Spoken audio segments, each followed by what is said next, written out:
رب اشرح لی صدری ویسر لی امری واحلل عقدۃ من لسانی یفقہوا قولی رب زدنی علما رب ہب لی حکما والحقنی بالصالحین فاعوذ باللہ من الشیطان الرجیم بسم اللہ الرحمن الرحیم.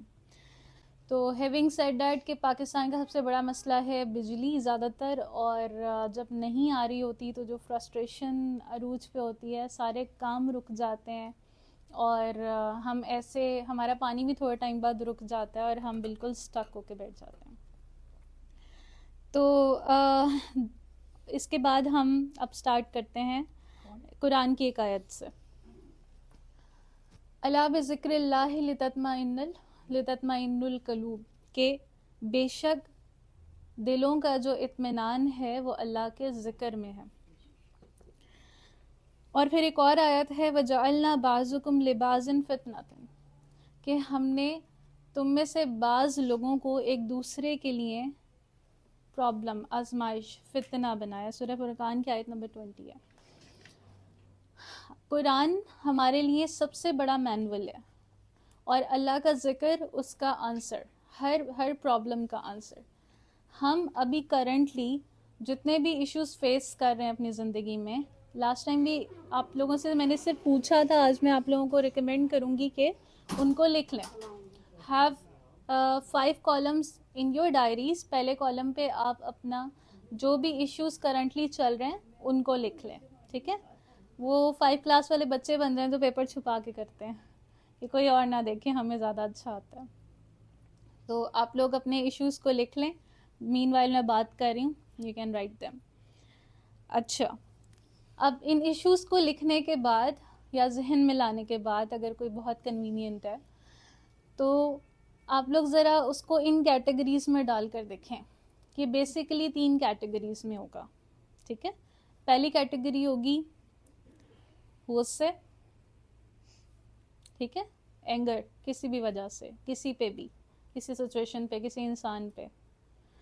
دوسرا مسئلہ ہوگا دکھ، اداسیاں، یعنی کہ کچھ رہ گیا، کچھ چھوٹ گیا، کچھ نہیں ملا، کچھ انفلفلڈ ہے، کچھ نہیں ہو پا رہا، اس کیٹیگری میں آئے گا. تیسرا ہے ناراضگیاں، انسیٹلمنٹس، انفلفلڈ ایکسپیکٹیشنس، اس سے مسئلے، اس سے مسئلے، وہ یہ کر رہا ہے، فلاں یہ کر رہا ہے، ٹھیک ہے؟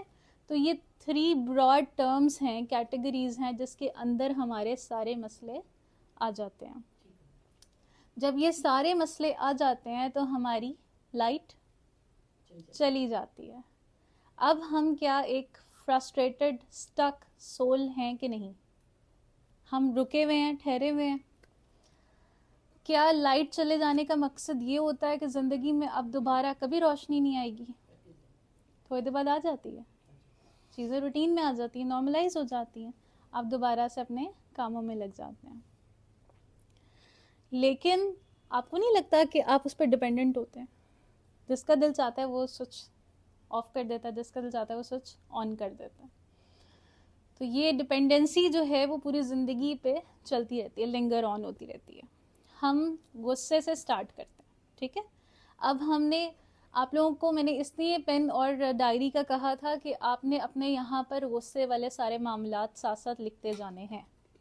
اگر وہ لکھیں گے یا ذہن میں رکھیں گے وہ 5-6 چیزیں جن پہ آپ کو انتہائی غصہ آتا ہے، یا وہ 5-6 لوگ جن پہ آپ کو انتہائی آپ کا غصہ آؤٹ آف کنٹرول ہو جاتا ہے، یا آپ کے غصے سے آپ کی زندگی بے شک 2 گھنٹے کے لیے متاثر ہوتی ہے، اگر آپ لکھیں گے تو اس سے یہ ہوگا کہ آپ جتنی بھی اگلی باتیں سنیں گے وہ آپ کو ہیلپ کریں گی پروسیس کرنے میں. تو اچھا، غصہ جب آتا ہے نا کسی پہ بھی، اب میں امید کر رہی ہوں اس پوائنٹ تک آپ لوگوں نے ذہن میں کم از کم لکھ لیا یا لے آئے ہیں. جنہوں نے پیج پہ لکھ لیا ہے نا، یقین کریں وہ کامیاب ہیں. تھوڑی سی ایفرٹ کریں وہ کامیاب ہیں. لکھنا، نبی صلی اللہ علیہ وسلم نے فرمایا نا کہ علم کو قید کرنا ہے، ٹھیک ہے؟ جو آج آپ یہاں سے سیکھ رہے ہیں اگر آپ نہیں لکھ رہے تو پھر آپ گھر جاتے تک بھول جائیں گے اور وہ چیزیں ریپیٹ ہوں گی.